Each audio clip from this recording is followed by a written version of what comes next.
we're stressed out, it means we're usually in the future. We're either planning for a presentation, we're going for an interview, or we have a deadline to meet. Of course, the reality is that we do have goals, we do have results that we need to achieve. And there are times when we don't. The problem is this chronic running ahead of ourselves becomes obsessive, so that we're rarely in the moment. We don't need to always be running ahead.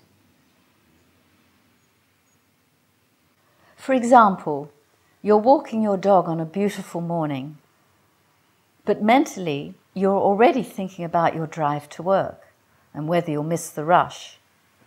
And then an hour later in your car driving to work, mentally you're already in your office, and so on. This is a symptom of stress and in itself creates stress. Here are some very simple strategies to bring you back into the moment. Especially with routine actions, such as cleaning our teeth, making the bed, or preparing breakfast, we tend to go on automatic pilot. The more parts of our day we live mechanically, only half present, the less alive we feel. No wonder if many of us feel bored with our lives. In this technique, randomly catch yourself and just stop and come back to what you're doing in the present. But don't do this when you're driving.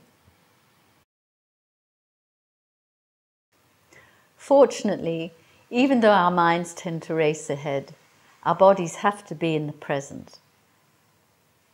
So by tuning into our senses, by becoming aware of what we can see, what we can hear, what we can smell, what we can touch, we come back to the moment, to the present. So next time you find yourself futurizing, try this small technique called tuning into the moment. This technique is similar to the stop method. Whenever you catch yourself acting mechanically, when you're so caught up in multitasking that you're not present to any one activity, when you're not really enjoying that orange juice, inwardly pull yourself up and ask yourself, are you there? Do it as often as you remember.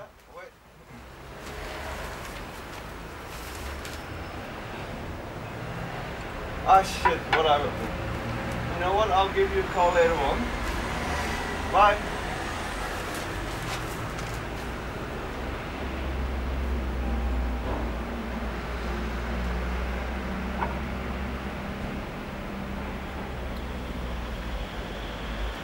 That's good.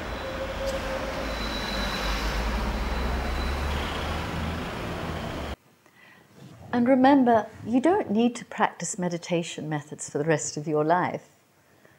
For example, once you are in the present, once it's become a quality that's integrated into who you are and how you function, then you don't need to practice it as a method anymore.